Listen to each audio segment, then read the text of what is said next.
Welcome back to the Motorcyclist Podcast. This is where we talk about motorcycles and what makes them great. As always, the topics on this channel always change, but the one thing that remains is two-wheeled fun. On this episode, we are going to talk about Ducati. We are going to talk about what's the allure of Ducati, what makes them so special, are they worth it, should you buy one, and we're going to answer the question, is it the Ferrari of motorcycles? But before we get into that, we're going to jump into introductions. We've got Adam Waheed, editor of Motorcyclist. We've got our photo director, Jeff Allen, and you've got myself, executive editor, Justin Dawes. As always, we start this podcast, we're talk about what we've been riding. Adam, what have you been riding this week? Well, I've been riding KTM's 1390 Super Duke R, so KTM's leader and above sized naked bike. So, you know, it's kind of funny that we're even talking about Ducatis because I was riding it the other day and I'm like, you know what? This is, they've made a Ducati almost. You know, it's got that V-twin engine. You know, it's got that raw, visceral power and performance. And it reminds me of the old L-twin Ducatis that they don't really produce anymore in a good way. Yeah, in a good way. I mean, that engine, the LC8, is getting pretty long in the tooth. So like Ducati, like we'll talk, like Ducati has used their V-twin, or as Ducatisti say, L-twin, 90-degree V-twin for a very long time in some models. And KTM is getting their use out of this LC8 for sure. Yeah, I mean, that engine has been around for what, decades? Decades upon decades. Yeah, going back to, you know, the RC8 and the 990 engine platform. So I would say it's at least 15 years, if not 20 years. Oh, dude, it's probably even older. It's probably 25 years because that engine, I believe, remember the 990 Super Duke, or they had a one? Yeah, they had a 950 in the adventure bike. Yeah, like from 2007 era, that's where that engine's from, is 2007 era, and they just kept adding displacement to it, but the actual architecture is that old. Yeah, but we'll save that for another podcast. Yeah, very much so. But yeah, it's a Super Dukes have always been a fun bike, and it has its own qualities, but it is very much like an older Ducati in some ways. So super rad. Jeff, what about you? What you got going on? I've been riding the Suzuki, the GSX S1000 GX Plus with luggage and all that. Yeah. Do you get it really rolls extra letters for more luggage? Like if you put a top case on, do you get another letter? Actually, I think you do. Yeah. I think that's the plus. The plus is the luggage. Well, it comes with side bags, right? But not a top case. So if you add a top case, you get an extra plus. So it's the GX plus. You get exclamation mark. Exclamation mark. Yeah. And without it, you get the minus sign. There you go. Or a sad face emoji on it. Plus squared. Yeah, there you go. Yeah, no, it's fun. It's, you know, it's the electronic semi-active suspension, and, you know, Adam and I shot. It was a different unit, but same model a few months ago. And are you liking it, Jeff? Yeah. I like those sport touring. I mean, it was sort of the idea of it is sort of an adventure sport touring. You know, it's a little bit sense. Taller. Yeah, a little bit. Yeah, we call it a crossover these days. Okay, there we go. It's a crossover. So yeah, I enjoy it. So I've been doing rides that I've been, you know, utilizing the luggage. So yeah, it's super convenient. It's so strange that Suzuki borrows that term from the automotive world, and it's not even really applicable in the power sports world. It's so strange to me. Well, it's starting to be applicable because you have we'll say you have adventure bikes. Those are like the SUVs. And then you have these bikes like this word salad or letter salad Suzuki. And you've got Triumph Tiger 800 Sport or Sport 800, however the lingo goes. You have all these bikes that are now becoming adventure bike shaped, but they have 17-inch wheels, and they have but they have the long, tall, upright seating position and stuff. So they are really becoming kind of crossovers, if not sport tours. I've just So always called that category adventure sport bike. So yeah, yeah, Yeah. but you're right. Well, It is a crossover. didn't we used to just call them standards? yeah, yeah. We used to just call them motorcycles, Yeah, but we're getting more splintered. But so what I've been riding, I went last week or the week before to Spain to ride the Street Fighter V4S, but I also rode the V2S, and the V2S is a great motorcycle. The V4 is this thing that is just crazy and light your hair on fire, wild to the max, and that's awesome. That's very Ducati. This V2 is also very Ducati because it still has tons of performance. It has 120 horsepower, which is less than the bike that it replaces by 30 horsepower, but it's a lot lighter. It's very skinny. It's very narrow, and it still has a 90-degree V twin, which is very Ducati, except it doesn't have Desmo, so it's not that Ducati. It's a really great bike. It's probably one of my favorite Ducatis I've ridden in a while. So really fun. yeah. Naked bikes are always a blast anyway, and then They are They wind really are. blast. They have a wind blast if you go really fast. yeah. So Mhm. literally they become a blast. So let's before we get into it, audience, please let us know how we're doing. Put some comments down. Give it a like, give it a follow, and give us some suggestions for podcasts. What do you want to hear us talk about? So put that down in the comments, and we'll go from there. So let's talk about Ducati. A quick history. Does anyone know how Ducati started? Like what it was in the very beginning?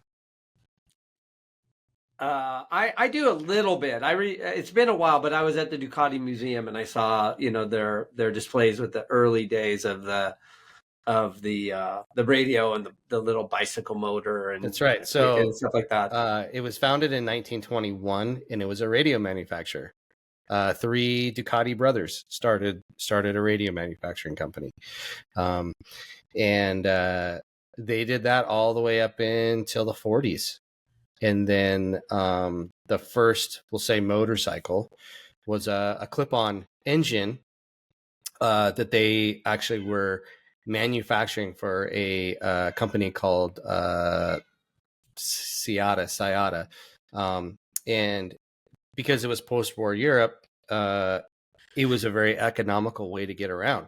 You could buy these little engines, put them on your bicycle, and you could rotate around, and you increased your range, obviously. So there was like 200,000 of them sold like almost right away, and the demand was so high, this company was like, we need to find someone else to help us manufacture. So they contacted Ducati, and Ducati started manufacturing these things. And then within a few years, I think it was right in like 1950. So we're talking 1944 is when the engine came out. It was called I'm going to butcher it because I'm not good at Italian. Cucciolo. It means puppy. I think it's just Cucciolo. Cucciolo. Okay, Cucciolo. Yeah, I can't pronounce Italian for anything. So sorry, Italians. Anyway, yeah. So it meant puppy, and started in 44, and by 50, Ducati had made its own version. Complete with a bicycle frame. So it had a gas tank that was integrated into the frame, as in it was bolted to the frame instead of like an add-on thing. And so they, they started. That's how they started. And then they just started making small motorcycles. They went up to like 60 cc's and 350s and all these little bikes. But I think the big step for Ducati came in the 70s. Imola. So what happened was we have a very Ducati, actually, historically they have a very solid timeline on when they started building the first twin cylinder Ducati V twin or L twin. March 20th, 1970, Fabio Taglioni made the first sketches for a new V twin engine. They know the exact date, March 20, 1970. By April, drawings were completed, and by July, there was actually a running motor. So in that very short space of 3 months, they went from drawing up a motor to actually building a running engine. And by that is August, a crazy short time. It is crazy. insane short time. That's pretty good. Yeah. I mean, modern day, motorcycle development takes 3 to 5 years minimum. I mean, there may be that 3 month span, maybe, someone working just on like the shape of the valve train, nowadays, instead of drawing out a whole engine, making it work, getting it running, all those things, right? It's crazy. And then by August, so a month later, complete prototype motorcycle. It's unbelievable. Yeah, it's insane. And then doing what Ducati does now, they weren't a massive racing company back in those days. They were racing a bit, but they decided to go racing in October. So 2 months after that, let's go race. And they showed up at the 1970 Imola, or they showed up at Imola with the Imola 750. This is the super famous first Ducati race bike. They showed up in a truck. They had like glass sides. It was like a box van with like glass sides, and they had all the bikes lined up inside. And of course they had signed Paul Smart to the team, and they showed up and they won. And that kind of got the ball rolling for racing for Ducati, but also for the L Twin. So that led to the release of the 750 Supersport, which was like a green and bluish green silver bike, and they got a big boost in the U.S. in 1977. Cook Nelson, editor of Cycle, which got absorbed into Cycle World later, he won the Daytona on a 750 SS and put it on the map. The bike was built by Phil Schilling, but they had been playing with the bike for a few years before they went to Daytona and won. But that was a big deal, and it was done. Yeah, for Ducati and for Cycle. Yeah, magazine, huge. Yeah, put them on the map as well. Yeah, super awesome. So, it's cool to see like the things that we do. Like we could go racing. I know I can't go racing and put a manufacturer on the map, or Adam or Jeff, but it was done back in the day. Mm-hmm. Super awesome. Yeah, those days are gone. There's no magazine guys who are going to win in anything, out of the gate. No, definitely not. So, so that kind of cemented the Ducati as a high performance brand, and it has always been since then, pretty much. So, late 70s is when the color for Ducati became predominantly red. And was that a choice, or did it just turned out that way? It kind of turned out that way, but it's tied to FIA car racing rules. So back in the 60s, 70s, depending on what country you were from, your car had to be painted a certain color. And Italy was red. So Alfa Romeo, Ferrari, red cars, right? And so it kind of just bled over into motorcycle racing. And it was like, well, we want everyone to know we're from Italy. We're Italian. They're going to be red. So that's where it came from. Makes sense to me. And it's worked ever since. Yeah, it's worked ever since. And a funny story is that in the early days of Ducati race bikes, pre 70s, 50s and 60s, when people were racing, they had the prancing horse on them as well. That's a fun factoid. Because it's from that area. I mean, Bologna and where Ferrari is like a stone's throw away from each other. Like that area, the prancing horse was basically signified that area of Italy. And so they had it on the Ducati race bikes as well for a little while. And then they basically just let, Ferrari take it. which, so now the prancing horse is synonymous with Ferrari, but it used to be with the region there. Yeah, what do they call it? The Valley of the Motors or something like that? Yeah, you go there nowadays, you can see Ducatis running around testing, you can see Ferraris, Maseratis, Lamborghinis, there's all these twisting roads up in the hills, and there's just cars driving around all the time and bikes. It's very cool.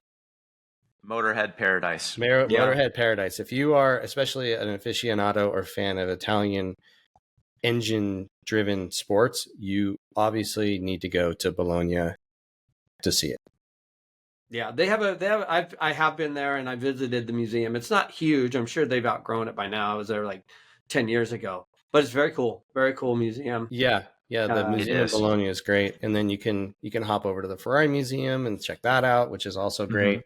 And you could just, totally just paint yourself in red. Right? Geek out on all things engines. Yes, for sure. So that's how they became red. And then, they've been red ever since, and lots of great bikes along the way. But we're going to jump ahead because it's a truncated history. But let's go to probably what many think is the most beautiful motorcycle ever made. We talked about it a little while ago, Heed. We did. Yeah, it was pretty much unanimous. I know Jeff's son Evan was the outlier, but his vote doesn't count and ours does. So he's too young to vote. Yeah. He's too young to vote. So yeah, I mean that Ducati 916, 996, 998, like wow, I mean, even talking about it now, it's still like it's just the obvious choice, and there's a lot of good looking bikes not getting made now. Remember we talked about the lull where the bikes were looking kind of bloated and silly. Well, they're back to lean and mean now, and a lot of good looking bikes, but nothing like 916. Yeah. The first 916 was in 94, and then it kind of progressed and it hit its peak in 97. Yeah, I'd say 96, 90, 97 was probably that's like the super sought after model year in my opinion, And I think around that time they had that, I think 97 or 98, they had the 916 SPS. Do you remember that? The SPS, which has just a little bit of different components on it. And that one was really special. And then remember back in the day, you could get the mono posto or the bi posto. You could get one with a passenger seat or without. Yeah. And obviously without passenger seat was the one you wanted. Yeah. They're doing that now with the Panigales and the Street Fighters. The S has a single seat and the standard model has a biposto. Oh, that's interesting. They're going back to that. Crazy. Yep. Yeah, you pay extra for not having a passenger seat. It's very much a Porsche thing, right? We take more stuff off the car and we charge you more. Yeah, dude, for sure. No AC, no stereo, more MSRP goes up. Without a passenger, it'll save some money at lunch. That too. I guess you can make up on that. So so 916, it was a poster on I know it was on my wall. I'm sure it was on Adam's. Jeff, you were too old to have posters on your wall at that point. you were maybe the 900 Super Sport. Yeah, 900 Super Sport, which our boss Hoyer has one in the office. I get to every time I walk through the lobby, I look at it. I love the look of that bike. Yeah, those bikes are beautiful. They are beautiful. So modern era, like 916, kind of led to the modern era, and then the Ducati is just continue to progress, and now they have a full lineup. It's very, very robust. And if you're a Ducati fan, there's almost a bike for everybody. You've got, of course, super bikes, which is a very Ducati thing. You've got the Street Fighters, which are super bikes without bodywork. You've got ADVs. You've got scramblers, Diavos. You got a cruiser, right? You got two cruisers, the Diavel X and the Diavel. You got monsters, which are the standard, and they've even announced a motocrosser. The 450. I'm pretty excited about that. Yeah, Desmo 450 MX. Yeah, with a surprisingly affordable entry. Well, cool. until we find out what goes on with tariffs, but at the moment, surprisingly affordable. Yeah, the current MSRP. current MSRP is like $11,500. So I mean that's less than a KTM. Yeah. Yeah, So nicely slotted between the Japanese and the Austrians. yeah, and that bike has Desmo. It has desmodromic valve actuation, which doesn't use springs to open and close the valves. It uses a basically an opening closing mechanism instead of using springs, so you can rev it high and not have any valve float. And that's been a staple for Ducati for a long time, but they are going away from it. And a lot of their newer bikes are going to spring valve for everything but the most high performance bikes like the Panigales and the V4s, the big V4 stuff. So that's it. It's a full rounded brand now. It's got something for everybody. It's been successful in the last few years. Scramblers are very retro styled Ducatis. It's kind of a sub brand. Like, for a while it was Scrambler and then there was Ducati, but they're Ducati Scramblers. And that really helped boost the brand up in terms of sales and margin and making money. And then they can reinvest that money into doing great things like going racing. Like, that's one thing about Ducati. They are a performance brand, right? Yeah. It's one of my favorite things about Ducati is that you always see Claudio Domenicali, he's at the races. He's in the garage. He's in Parc Fermé when they're winning. Like, he's diehard. He is. He's a true enthusiast of the sport. Well, and I mean, he's not a normal CEO in the way that he's not a businessman. He was an engineer. Like, he nuts and bolts, man. Like, he knows about motorcycles. He's just not a guy that knows how to read numbers on a spreadsheet and make strategies. Like, he knows his stuff, and he can ride. He can ride really well. Yeah, I think I remember Don Canet saying that he would sometimes ride at the press launches. Oh yeah. I was at I think it was a Monster press launch quite a while ago, and he rode in our group, and he was right at the front of the pack, just hauling butt with everyone. And then the funny part is at press launches, you have different countries at a press launch. So it was the Americans and the English together, and the English at that time were a little bit unhinged. They're a little bit crazy the way they rode, but the Italians were on that same thing. And the Italians, they have a way of being very, very, like, they pin it. They go hard, and they kind of like want to show you that they're the best riders. And so we're on this ride and we're going, and our groups kind of intersected for a bit. Usually one group goes ahead, one group stays behind.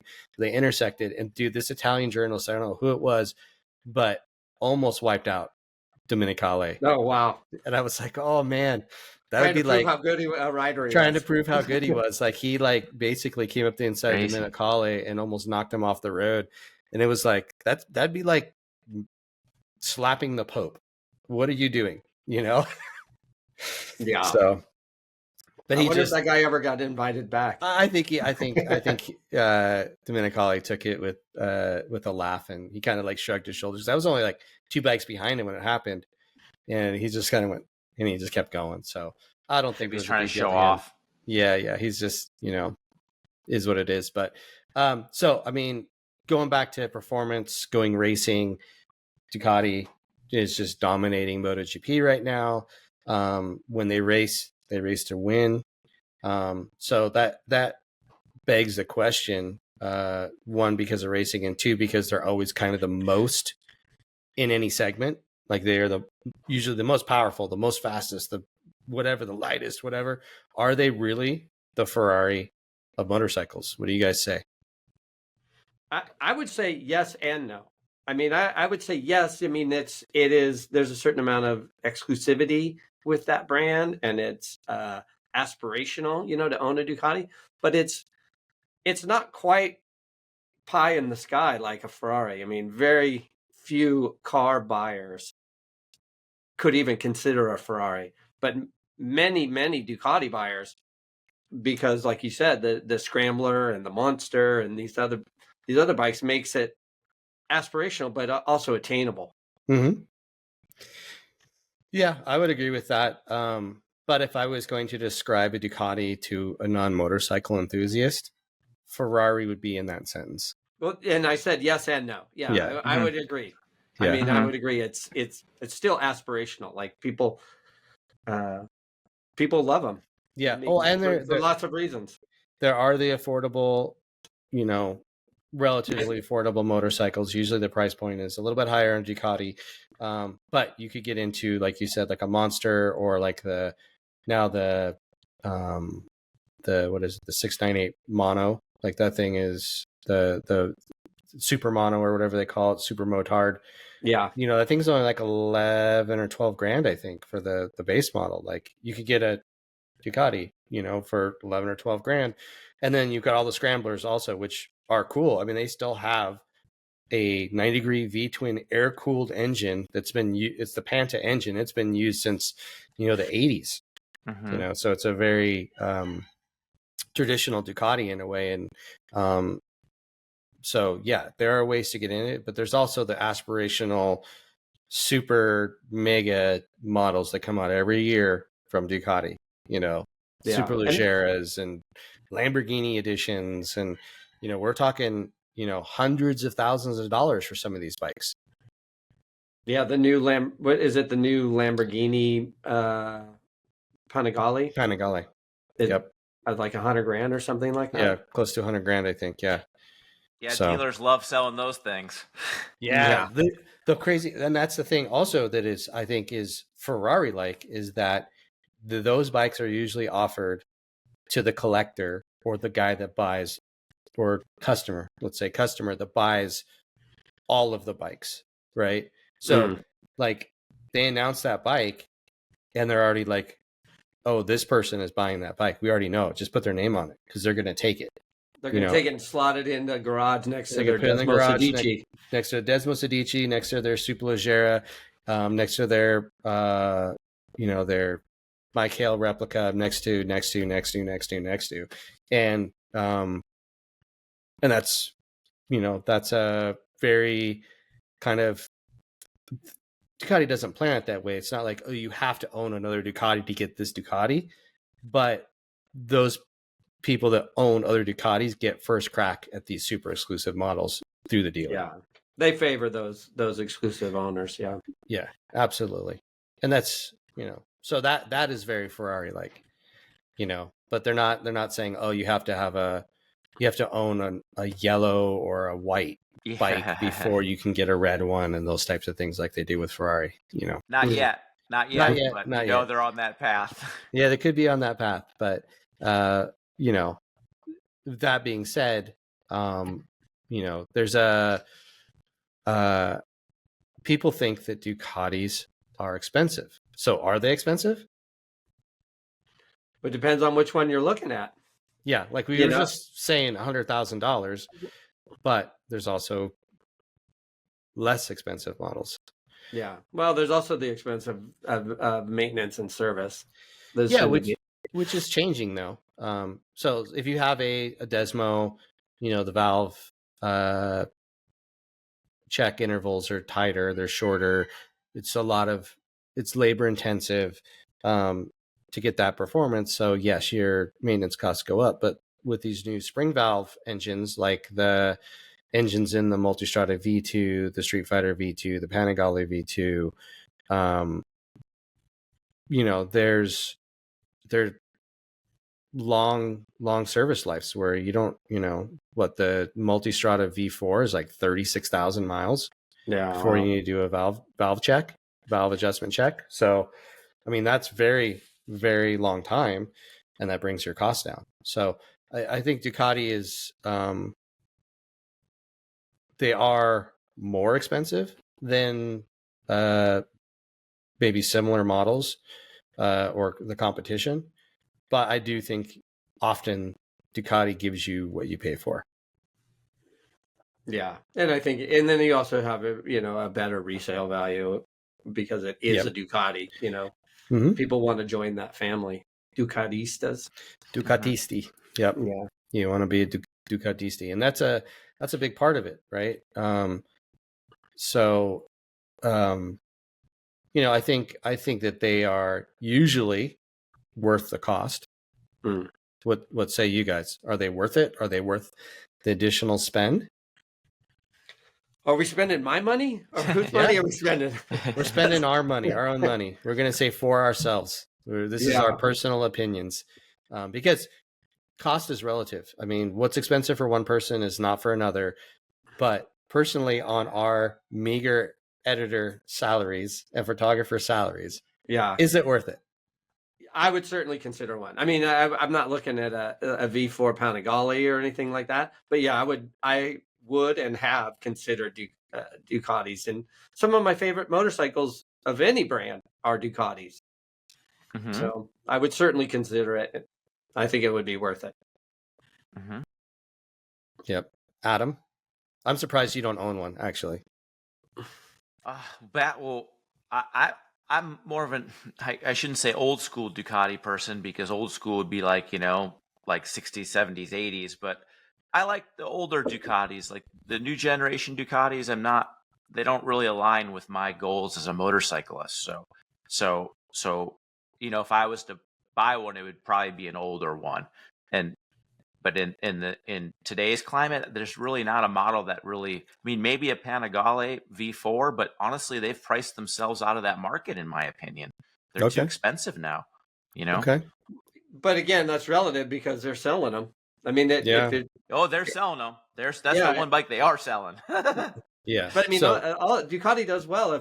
If the bikes are moving, they're not overpriced, right? Well, I mean, that's a thing too when you're aiming at a higher end customer in some cases. Those higher end customers are a little bit more bulletproof to the ebbs and flows of the economy, right? Yeah. So it's a good business plan to be aiming for the higher end of things, because those people will continue to spend money when other people won't. Mm-hmm. Yeah, I mean the business plan. I mean those super Leggeras and those limited run, $75,000 bikes. Those things are money making machines for Ducati and its dealers. I mean, if there's one thing they should be making, it's more of those and less scramblers. Realistically, yeah. I mean that's the thing. Those things are high margin and they sell out immediately. Mm-hmm. Sell out, like they're just sold. Yeah, and love it or hate it, the Panigale V4, like they're niche machines. Like, other people manufacture comparable super bikes, but they're comparable, but yet they're not comparable, if that makes any sense. They're Panigale V4s are niche machines, and that's cool. It's cool. Ducati has made this legacy and made this model that stands out compared to other people's models. It's just really neat, Yeah, exactly.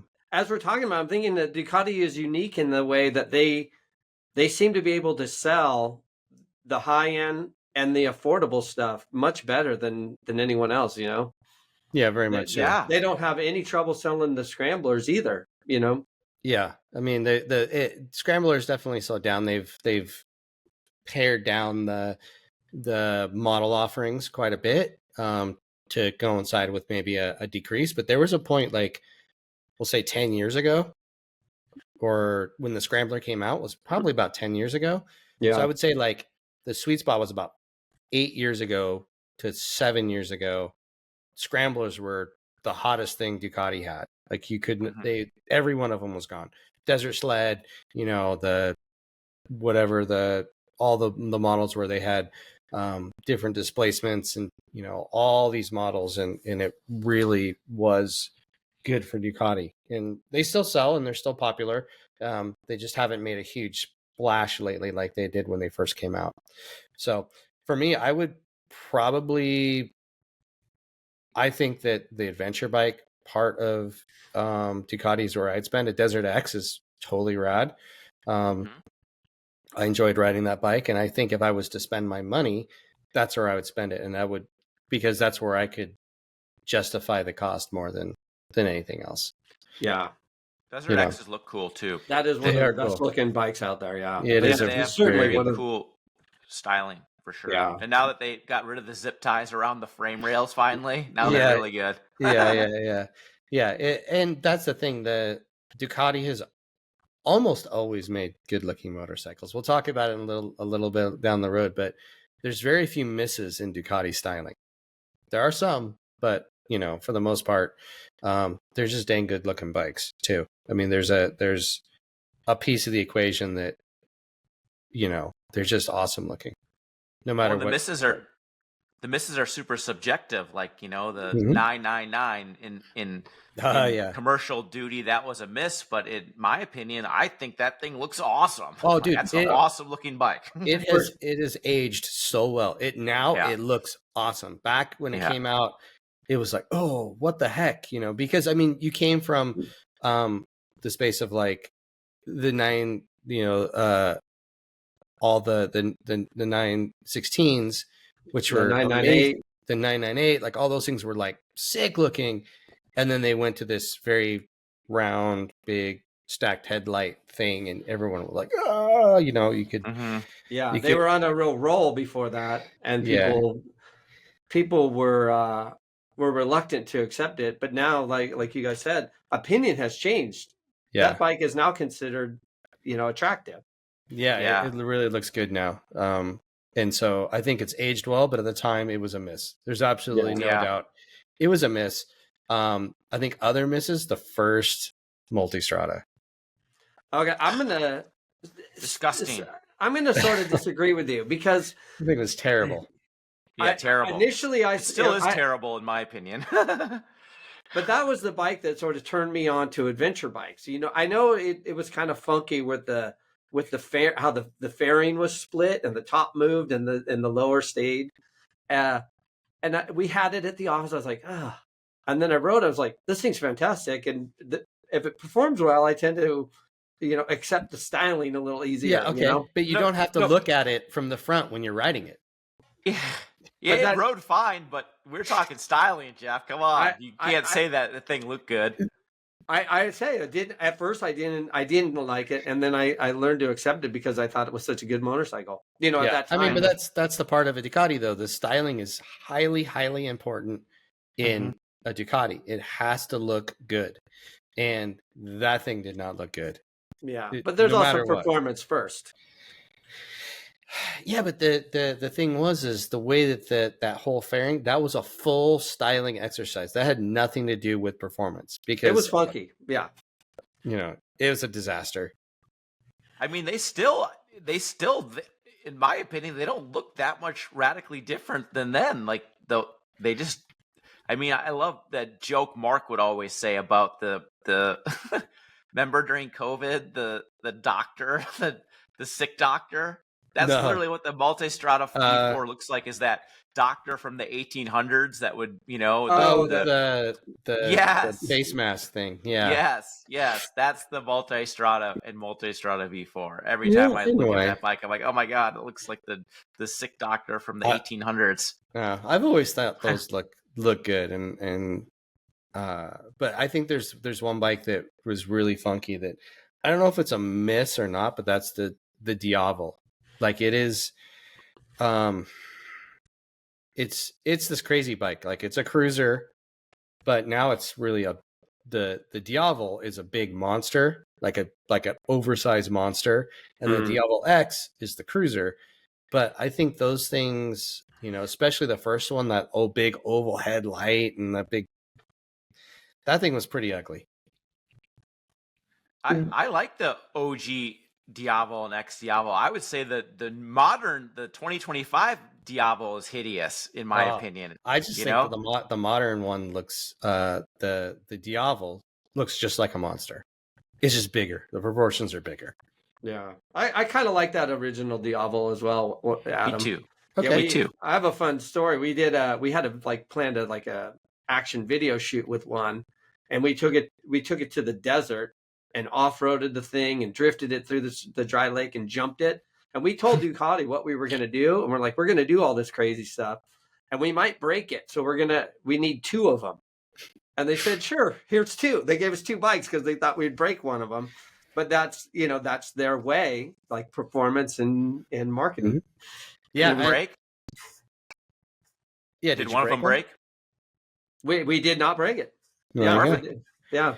Very cool. I will say that bike, packed full of performance for a cruiser. I mean, it comes with this big wide rear tire that's cruiser style and stuff. That thing handles like you could drag a knee on the thing. Yeah. It's also very long. I remember when I first started doing wheelies on it, I'm like, I'm really far off the ground on that thing. Oh yeah. Yeah, it has plenty of power to get it up in the air, though. That's for sure. Like it's got the same engine as some of the super bikes back in the day. So the Tesla Strata engine still in the thing. It just and then now they got the V4. Like the thing just yanks itself up. But you're right. When you're wheeling it, you're on stilts. Yeah, you're up there. You're up there. But I think it's great. So, what about favorite Ducatis? Let's start with Jeff. You've been around Ducatis longer than Adam and I. Yeah, I mean, that's a tough question. It's like trying to pick your favorite Italian supermodel, like how do you choose? I like a lot of them, but I go back to actually, it's kind of a particular time I had the Monster S4 RS. And I just fell in love with that bike. I just thought that bike was great, and I still love it. The trellis frame, that thing was fantastic. I would, if you point a gun at me, I would say the S4 RS Ducati Monster. Yeah. What about you, Heed? Honestly, that was a sick bike. That water cooled old school Monster. That was a sick bike. As were all the old Monsters, in my opinion. Like every single one of the old Monsters, they were all awesome. Yeah. Well, all the air cooled Monsters. Sorry to interrupt you. Ducati would agree since it basically saved the company. Mm-hmm. Yeah. Yep. Like all those air-cooled Monsters were just awesome. 1098, 1198, awesome. Desmos CGD 16RR, awesome. I have an affinity for older Ducatis. Okay. Not super old, obviously, but that's when that era is when Ducati was really firing on all twin cylinders. They certainly turned the corner then. Yeah. Mm-hmm. Yeah, they definitely turned the corner. I would say that they're firing on all 4 cylinders now. Mm-hmm. Right? I think statement. that Ducati is doing it, still doing it big. And I'm more of an in the now Ducati fan because of progress. Ducati is consistently progressing. And as Kevin Cameron said one time, Ducati is in a continual state of revolution, not evolution. So they're always like pushing, and that makes better and better motorcycles. And I think that the modern Ducatis, like there's no doubt, 916, most beautiful motorcycle ever made. There's no doubt about it. But the modern Ducatis, if I was going to pick a favorite, I would pick the 2 most recent ones maybe that I've ridden, or one of the last 5 most recent ones. And the Street Fighter V4S, I rode that 2 weeks ago, and I'm like, this is the raddest Ducati I've ridden in a long time, because it's just good. It's just really, really good. They did a very un-Ducati like thing. They made the engine smaller and with less horsepower, which is not a Ducati game plan usually. But the bike is lighter, it's skinnier, it handles awesome, and so I think the Street Fighter V2S at the moment is my favorite. But with me, my favorite Ducati always changes, usually dependent on a new model coming out. Yeah. Yeah, or whatever one you're sitting on. Whatever one I'm sitting on is my favorite Ducati. Yeah, exactly. So they certainly are winners, both on and off the track. Yeah, definitely. I mean, that's the thing is you can see the tie to their racing to almost all of their models in one way or another, right? You can look at even a Diavel V4. It's got a counter rotating crankshaft like a MotoGP bike. Yeah. You look at a Panigale, and obviously it's got all the winglets and all the stuff that's just very much MotoGP derived, down to the cylinder bore, 81 millimeter MotoGP mandated cylinder bore or maximum cylinder bore. Like it's there, you know what I mean? So, like I said, every modern Ducati, I truly feel they are constantly getting better and better. And so that's why it's my favorite. So, any other thoughts on Ducati before we wrap this up? I have lots of thoughts, but yeah, we can wrap it up. Okay. Yeah. They're cool bikes. If you've never ridden one, you should try one. They're just really interesting, charismatic bikes, and no other manufacturer makes a bike like them. Yeah. If If I had a wish, I would wish for them to bring back the dry clutch. Well, they you have can an get it. accessory. Accessory. Yeah. You can is put that? it in. Yeah. Mhm. So like the V4S that I rode, they had a fully accessorized model sitting, for us to stare at in between track sessions. And it had a dry clutch on it. It had different brake calipers on it that were the, not the Hyper, but the next one up that's on the special edition tricolore Ducati. I forget the name of it, but it's like Brembo's Mega. Had those on it. It had like carbon fiber brake ducts on the bottom of the fork legs, putting air onto the calipers. It had, a Termi exhaust on it. It had all the stuff, and the thing probably cost $60,000 when you're done. Yeah. Well, Pimping you got to hand it to Ducati. Their Ducati performance accessory line, their OE accessories, like they have a vast line, and yeah, this stuff's expensive, but it's trick. It's cool stuff. Oh, dude. Like it's absolutely things you'd want to buy on your motorcycle, put on your motorcycle. Absolutely. Like just the exhaust system. So the bikes we were riding, the V4S Street Fighter, 214 horsepower.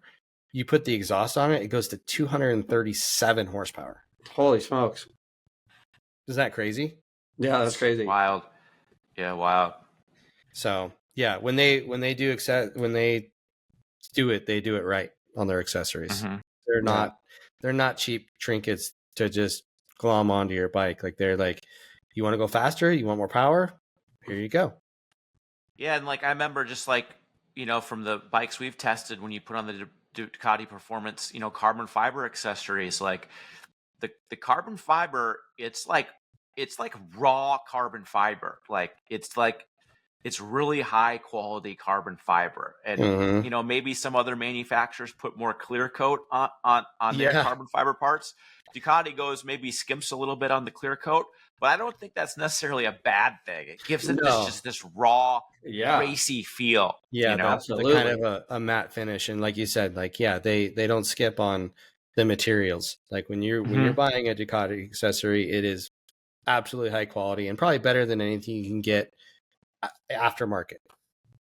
For sure. And it's all engineered and designed with the bike when they're doing, production testing. It's all, all in the same testing lineup. So when you buy those things, you're getting a quality component, and usually more often than not, the accessory goes along with the OE warranty. So whatever your OE warranty is, that accessory continues with that. Yep, absolutely. So that concludes our Ducati genuine accessory ad. We're gonna wrap it up. So the takeaways from this: Ducatis are aspirational, but they're also attainable, and they're awesome. Like no one can deny that Ducatis are awesome, and that, like Adam said, you should try one. And then if you get one, once you're a Ducatisti, you're pretty much always a Ducatisti. Like it becomes part of your, becomes a part of who you are. I think. For a lot of people that own Ducatis, and that's a strong statement that says Ducatis are good and they're important and people love them. So that's it for this one. Ducatis are rad. Ducatis are the Ferrari of motorcycles, and that's it. So thanks for listening. Hit the like button, subscribe. Let us know. Would you own a Ducati? Do you own a Ducati? Which Ducatis do you own? And let us know what you thought of our thoughts on Ducatis. Thanks for listening. We appreciate you listening.